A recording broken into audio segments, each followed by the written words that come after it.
Hey, welcome back to the channel. So this is going to be part 3 of the Lance camper teardown. And by teardown I mean taking stuff apart, finding out where the trouble areas are, and getting everything ready to be rebuilt and remodeled in a way, I guess. So let's continue. Alright, so I'm picking up where I left off. Video 2, I was talking about pulling out this freshwater holding tank, which is what I just started doing. There's a large, that green and white tube is the fill, and then there's a tube, the pickup tube from the pump that went down to the bottom. And then over here, which now I see this, there must be an access point on the floor underneath. Not that I could get to it right now because the camper's on the dolly table. So since everything's coming out anyway, I'm not going to reuse any of this water line. It's going to get all fresh water line. So I just took some snipped off where I couldn't access. And before pulling this out, there were a couple sticks screwed to the floor to kind of hold it in place. Took those out.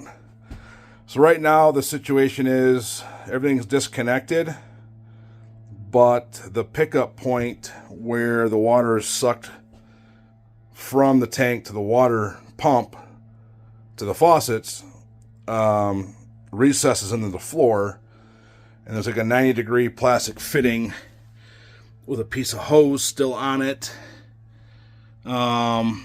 It's like I need to be able to lift this tank up another 1.5 inches, but of course the cabinetry is in the way. So I'm trying to figure that out right now.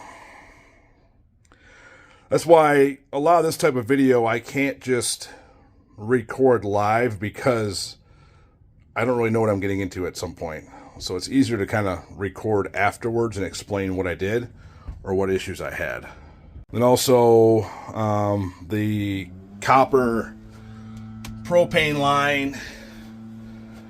The propane tank goes underneath where the fridge opening is, down in here. So that's where the propane comes, and then it goes to a T, and then it teed off to behind the refrigerator for the 3-way. And then it teed down across the water tank to this side of the camper for the oven, stove, and furnace. And that was one big stretch that I couldn't just unbolt and move. So I decided just to cut it, and I guess I will just make a new line when it's time. Because essentially, the T was going to go away anyway. I would have had to change out the T for a 90. No big deal, because I'm eliminating a 3-way fridge. And then who knows? I mean, everything's from 97. Who knows if there was any leaks or problems in the tubing. So I already checked a repair kit, or a roll of copper is like $18-20, so it's not very expensive. So I just pulled the stove oven out. Again, not really worth showing anything. There was 2 screws on each side of the top, and then 2 screws on the side inside the door. Taking those out, it slid forward. 1 fitting, and it's free. Alright, so after spending, 15 minutes kind of looking around at all the edges and stuff, I found 2 screws, basically attaching the front cabinet to the countertop. But then it was still attached here, and here. And there was no visible screws. So I popped the edge of the countertop off, and it was held in by these little brads, or, real small finishing staple nails. So the multi-tool, I just snuck through, snipped those off, and then that gave me all the room I needed. So it's going to be a big bonus anyway to have that off, because now I can access all the plumbing and everything underneath in this area. So again, I don't want to keep taking more and more apart, but the way this thing is made, it's just everything is layered on layered on layered, and to access things, it's just really a pain. And there's so many hidden staples and fasteners. But, you know, when it goes back together, it's just going to, you know, construction adhesive and a couple little more brads, put it back together. No big deal.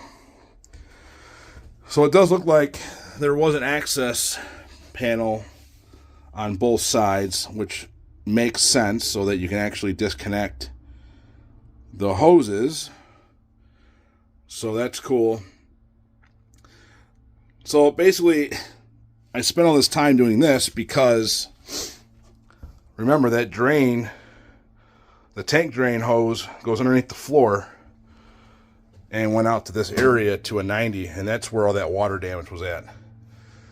But I really didn't want to start cutting into this floor back here until I knew how I was going to access that drain hose. So now that's finally done. And also, I went ahead and picked up this stapler, pneumatic stapler. All the staples that hold this thing together have a 1-inch crown, and they're 5/8 to 1 inch long. So I went ahead and picked up a stapler and a box of staples. Went to Home Depot, got 2 or 3 sticks of 2x2, 1x2, and then a piece of 1x3 that I'll cut down to use for strips. Sheet of 1/2-inch plywood. Let's see.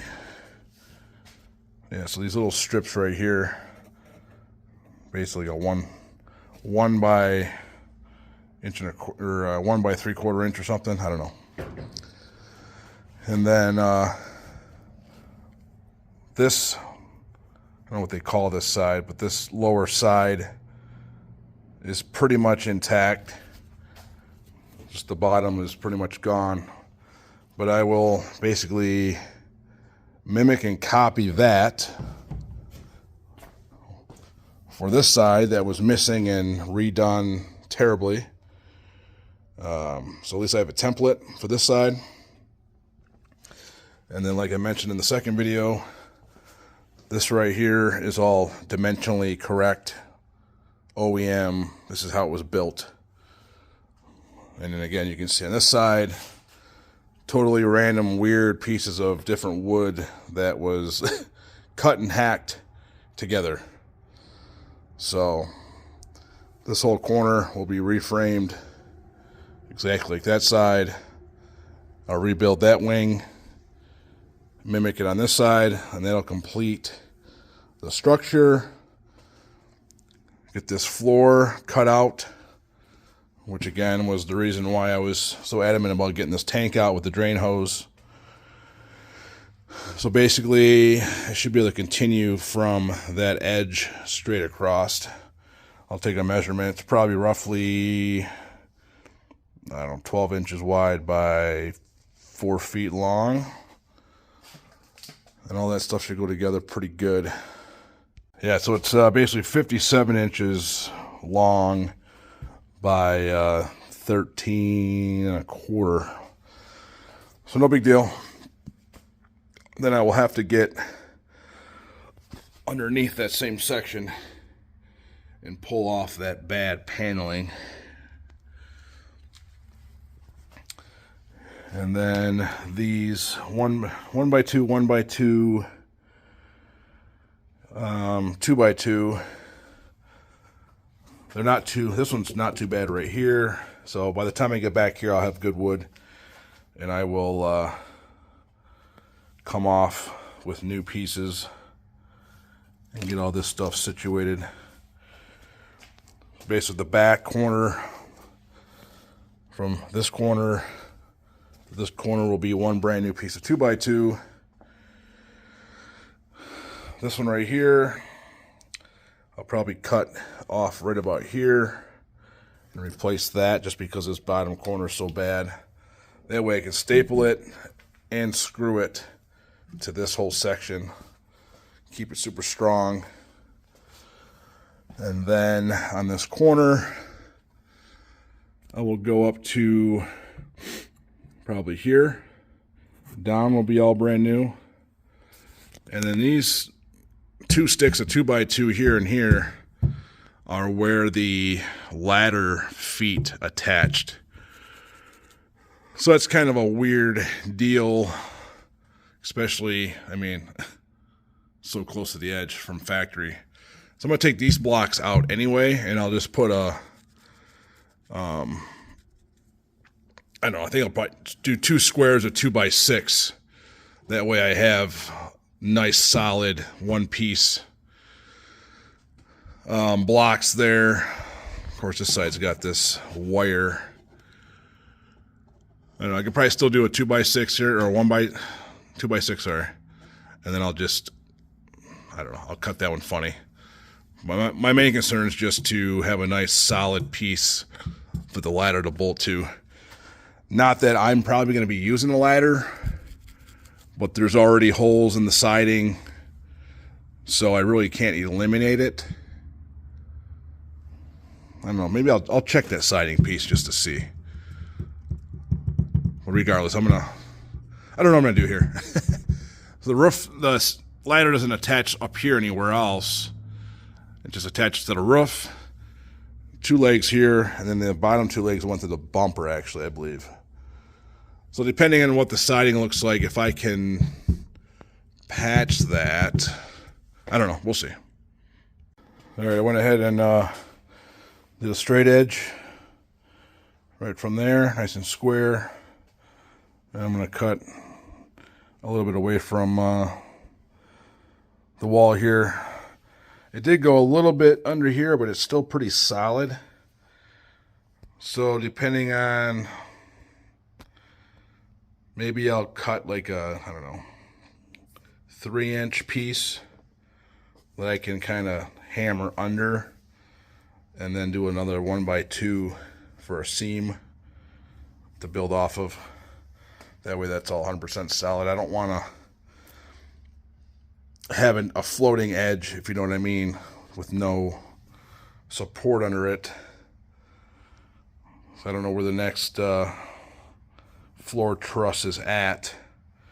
I would assume they would put one underneath the wall, or maybe there's not one up until the edge of the truck bed. So we'll see. All right, so moving on here. I got a little ahead of myself here as far as the video goes. But again, when you're doing stuff that's unknown, you don't really know what you're getting into. So it would have been a lot of wasted video that I probably would have had to time lapse. So anyway, I cut out all the rotted section of the floor here. I marked where there was a 1x2, a 2x2, 1x2, 1x2 sandwich next to a 2x2. So that's all marked. I got this rear bottom 2x2 cut out up to this point. Behind this was, well, it's double back. There's another 2x2 behind it, which makes sense because it's the edge of the camper. This is where you're stepping. So this is going to work out nice. I'm trying to leave everything with an overhang so that when I'm adding to it, it's going to be easier to tongue and groove and connect everything solid. There was this corner of the floor was soft where it was kind of flowing in from right here. So I went ahead and cut that out. Again, leaving overhang of the good floor. And then I'm going to add a 2x2 right here so that the small little patch area will be nice and strong with the larger patch area. And then there was a little support block under the floor, on top of the floor behind or underneath the potty, just to add some support. So I gotta make sure that goes back in there. So I'm just gonna keep moving on here.